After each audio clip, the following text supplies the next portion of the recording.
In this short video, I'm going to show you how to use our menu in such a way that you can personalize it and you can make it what you want it to be.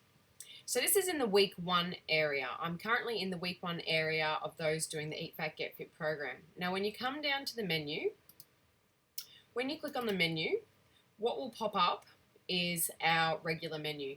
As you will see, we have meal 1, meal 2, meal 3. Now, to use our menu effectively, what you actually need to do is just take a look at the way in which we've got the week laid out, because what you'll see is that we do double ups. And the reason why we do this is that it, number one, saves you a lot of time. Number two, it forces you to make extras, or it forces you to food prep.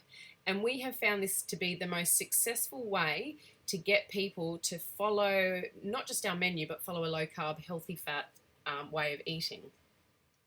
So what you'll notice as an example is that our meal 1 is actually a dinner type meal. And that's really important. We do something called dinner for breakfast.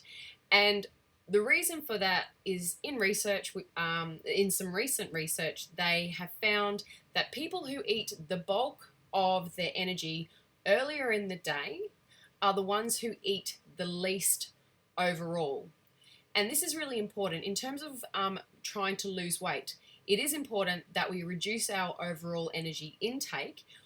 Obviously, the first place we want to reduce our energy intake is from processed foods and junk food, high sugar, high processed carbohydrate food. So your obvious like KFC, McDonald's, takeaways, chocolate, donuts, chips, those sorts of things, the obvious stuff. But what we also often need to do is we just need to bring our overall energy intake down. And by eating dinner for breakfast, this is one of the simplest ways of enabling a lot of people to do that. And the reason for that is that if you start your day with a big meal full of protein, what it actually does is it keeps you full for a long period of time. And then we try and back it up with another dinner type meal, a little bit smaller this time. And then that third meal is actually an optional third meal. You may not actually eat it at all. And remembering that meal 1 may in fact occur at 10 a.m., 11 a.m., noon, 8 a.m. It depends on when you first eat. So whatever time that first meal occurs, this is what you're going for. You're going for a dinner type meal. So forget the concept of breakfast, forget the types of foods we traditionally have for breakfast, and think, I need to start my day with a lot of protein. I need to start my day on the right foot, and so we do dinner for breakfast. So this is important. So you're going to have that first meal at whatever time of day it is, and then you'll have a second meal also, a dinner type meal, and then that third meal, if you are going to have it, should be nothing more than a snack. So you're going to have meal 1 like a king, meal 2 like a prince, and then meal 3 like a pauper. Now you can't actually edit these recipes outside of editing the number of serves. So if you click on the actual recipe, you'll see down here there's 1 serve. So you can increase that now up to as many serves as you would like. Excuse me. If you wanted to have, if you're having bolognese but you're only going to be having 3 people, just reduce that down. Now when you change the serves, please be mindful that that will alter how much of an ingredient you need in the recipe. And so you're going to end up with some slightly odd grams, mil amounts. And that's just because you've altered the serving. So you might get, you need 3.6 grams of butter or something like that. Just recognize that that happens when you change the serves on the recipes. Now what you can actually do is you can print out all your recipes by clicking on print recipes, which is really, really handy.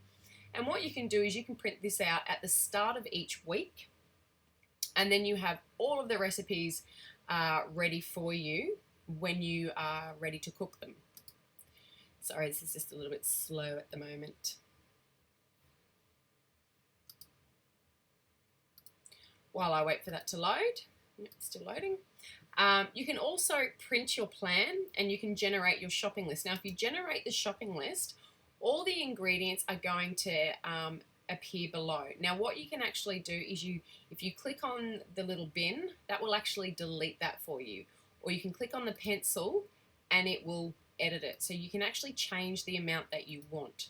Or you can completely remove the ingredient from your list.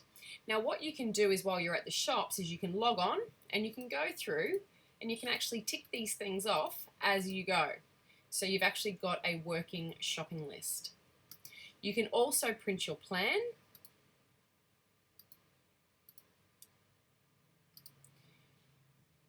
Let's go cancel. So you can print your plan and your weekly plan will turn up.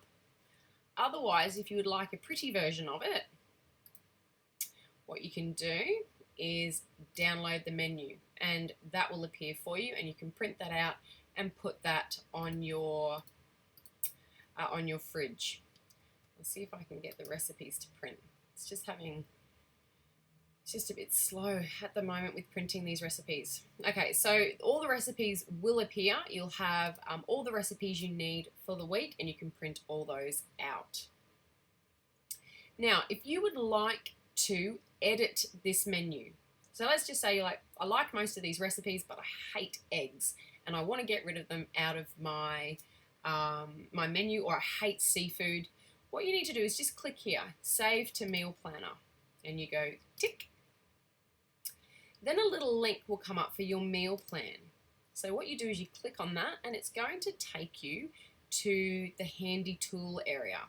And what you'll see now is this is our menu, but it is now in your planner. And what you can do is you can go, right, I want to get rid of my baked fish because it's disgusting and I hate seafood.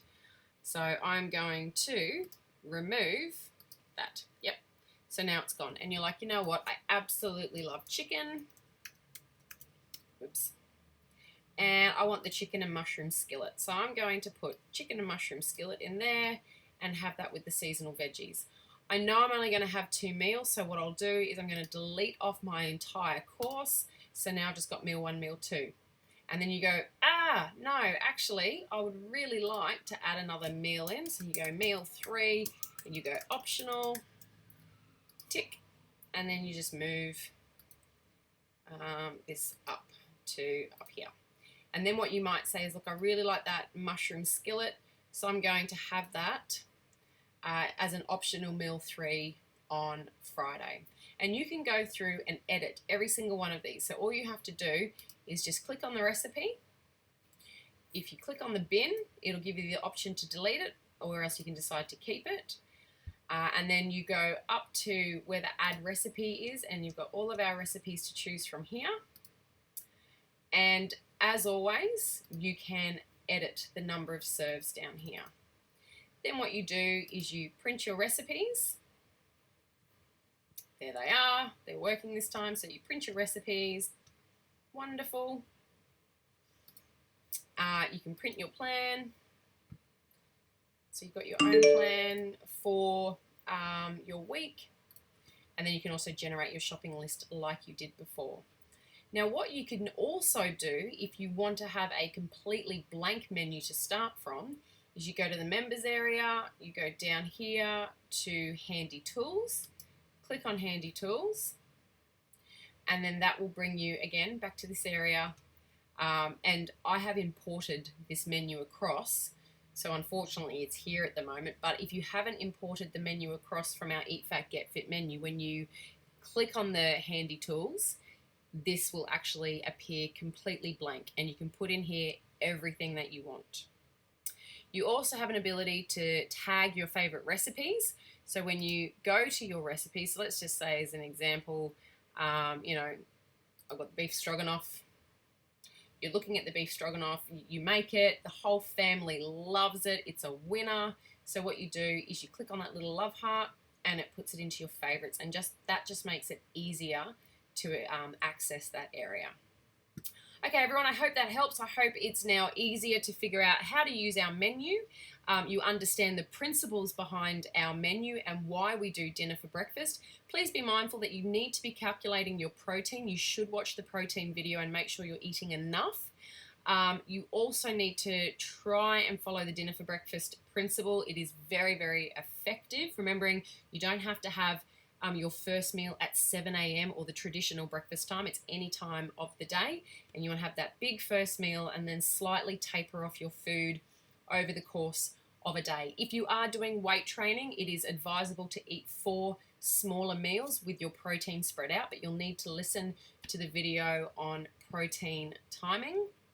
But otherwise, if you have any questions in relation to our menus or our dinner for breakfast principles or how to adjust your own menu, please let me know. You can email me at naomi@eatfatgetfit.com.au. All right, bye everybody.